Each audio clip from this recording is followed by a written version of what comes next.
ജാബിർ പറയുന്നു, പലിശ തിന്നുന്നവനെയും തീറ്റിക്കുന്നവനെയും അത് എഴുതി വെക്കുന്നവനെയും അതിന് സാക്ഷി നിൽക്കുന്നവരെയും പ്രവാചകൻ ശപിച്ചിരിക്കുന്നു.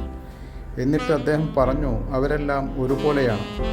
അബൂ ഹുറൈറ നിവേദനം ചെയ്തു, നബി പറഞ്ഞു, പലിശ തിന്നാത്തവരായി ആരും തന്നെ ഇല്ലാതാകുന്ന ഒരു കാലം ജനങ്ങളുടെ മേൽ വരും. ഒരുവൻ അത് തിന്നുന്നില്ലെങ്കിലും അതിൻ്റെ ആവി അവനിൽ എത്തിച്ചേരും.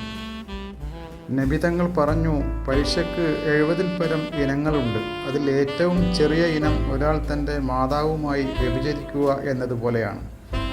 നബി പറഞ്ഞു, അറിഞ്ഞുകൊണ്ട് ഒരാൾ ഭക്ഷിക്കുന്ന പലിശ 1 ദിർഹം പോലും 36 വ്യഭിചാരത്തേക്കാൾ കഠിനമായ പാപമാണ്. അള്ളാഹു പലിശയെ നശിപ്പിക്കുകയും ദാനധർമ്മങ്ങളെ വളർത്തുകയും ചെയ്യും. നന്ദികെട്ടവരും കുറ്റവാളികളുമായ ആരെയും അള്ളാഹു ഇഷ്ടപ്പെടുകയില്ല. വിശുദ്ധ ഖുർആൻ.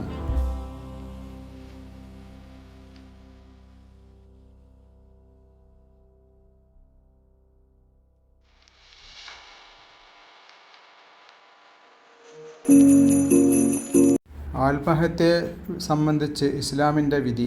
അള്ളാഹു പറയുന്നു, നിങ്ങൾ നിങ്ങളുടെ ശരീരത്തെ ഹത്യ ചെയ്യരുത്. നിശ്ചയം അള്ളാഹു നിങ്ങളോട് കരുണ ചെയ്യുന്നവനാണ്.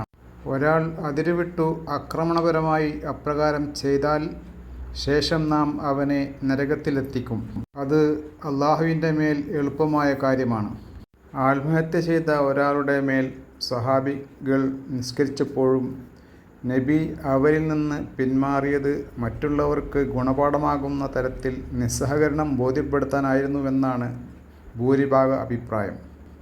ഒരാൾ ഏതു തരത്തിലാണ് ആത്മഹത്യ ചെയ്തതെങ്കിൽ അതേ തരത്തിൽ അതിനേക്കാൾ ഭീകരവും അസഹ്യമായ വേദനയും പൊറുതികേടും ഭയാനകമായ നരകത്തിൽ അവൻ അനുഭവിക്കേണ്ടി വരും. ഇബ്നു ഹജർ അൽ ഹൈതമി പറയുന്നു, ഒരാൾ ഏതൊരു വസ്തു കൊണ്ടാണോ മരണപ്പെട്ടത് അതേ അവസ്ഥയിൽ അവൻ ശിക്ഷിക്കപ്പെടും. ആത്മഹത്യ എല്ലാ അർത്ഥത്തിലും പരാജയവും നിത്യനരകത്തിന് കാരണമായ മഹാപാപവുമാണെന്ന ബോധത്തോടൊപ്പം സത്യമാർഗത്തിൽ മരണം വരെ ഉറപ്പിച്ചു സത്യവഴിയിൽ ഈമാനോടുകൂടി മരിക്കാനുള്ള പ്രാർത്ഥനയും പ്രവർത്തനങ്ങളും സത്യവിശ്വാസിയിലുണ്ടായാൽ ജീവിത വിജയം സുനിശ്ചിതമാണ്.